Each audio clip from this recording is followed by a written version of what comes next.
aspects of Tawheed, right? This is the knowledge of Tawheed. This is knowing Allah subhanahu wa ta'ala, not just realizing His oneness or treating Him as the only one just because that's what we're told to do, but realizing deep down and entrenching it in your gut and your mind and your brain that it is necessary for Allah to be one, and His oneness is not going to be threatened, has never been threatened, and will never be threatened.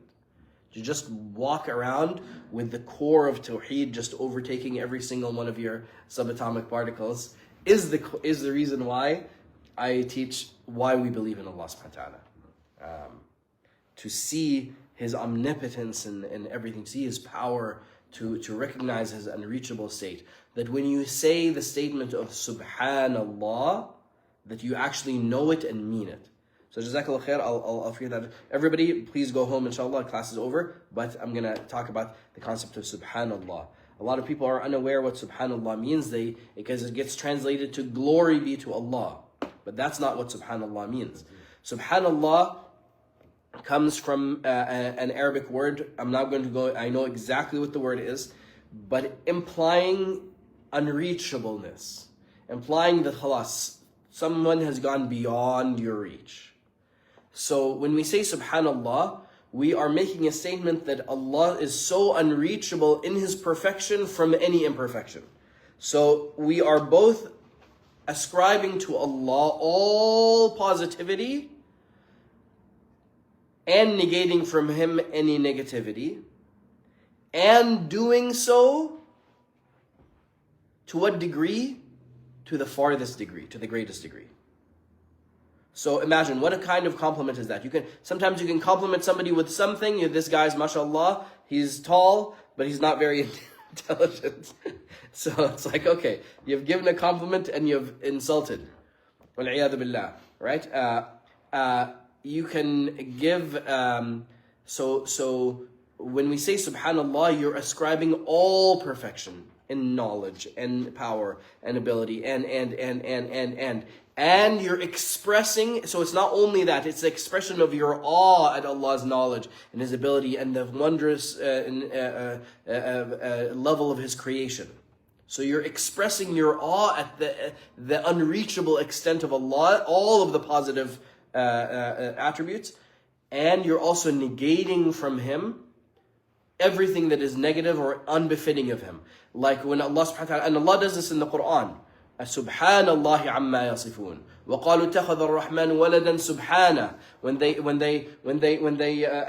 Subhanahu bal ibadu mukramun. Right? When they said that Allah subhanahu wa ta'ala has children, or He has a son, or He has Subhanah. He is so far from that. He's unreachably far from that. It could never be possible that accusation could be true. Allah is too great for that accusation to be true.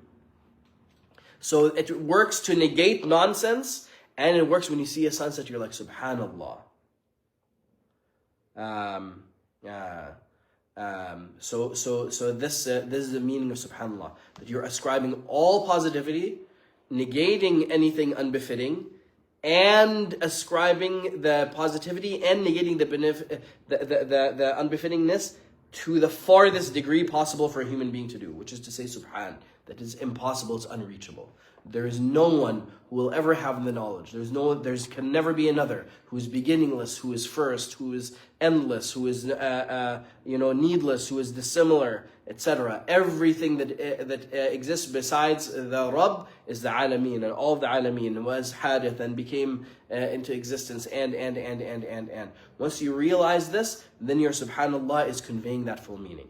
And then the next time you see that beautiful sunset or look at the moon or whatever, and you're like, Subhanallah, look how this brings you such awe of Allah subhanahu wa ta'ala's greatness.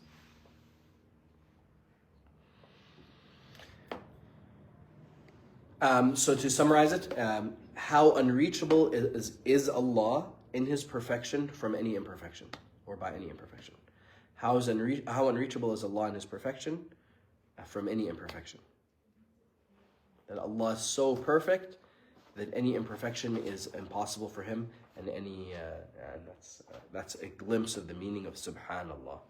And the effect of that Subhanallah, Allah it turns into an actual thing that sends blessings upon you your whole life. You enter into your grave It's part of your deeds, which beautifies your deeds when they come to you. You're in the day of judgment, your subhanallah, alhamdulillah, la ilaha illallah, Allahu akbar, al-baqiyatu salihat, they come in front of you, behind you, to your right, to your left.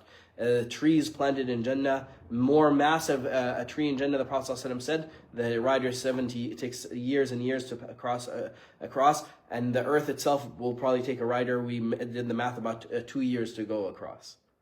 While a tree, one subhanallah. Then one subhanallah, a person will be rocketed in his status in Jannah, that subhanallah, the different narrations of that power of that subhanallah, like the Prophet ﷺ said, so subhanallah walhamdulillah tamla'an ay tamla'u ma bayna as-sama'i wal ard, fills the bayna as-samawati wal ard, fills the gap, fills between the heavens and the earth. Forget about the universe, fills the universe of reward. You've just glorified Allah with a statement that is so beautiful that He chose it for Himself in the Quran.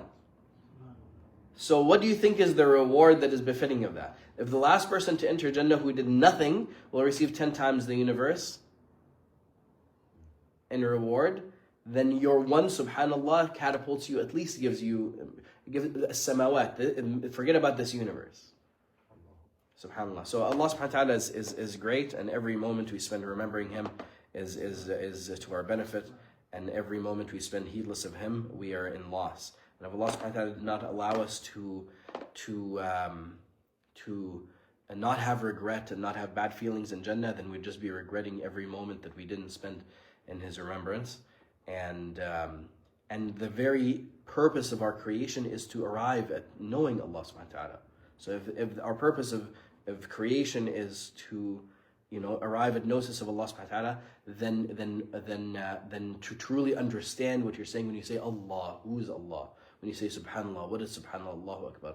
These are tremendous things. May Allah subhanahu wa ta'ala magnify all our deeds. Inshallah, we'll end here. Subhanakallah, bihamdika, ashhadu an la ilaha illa anta, astaghfiruka wa atubu ilayk.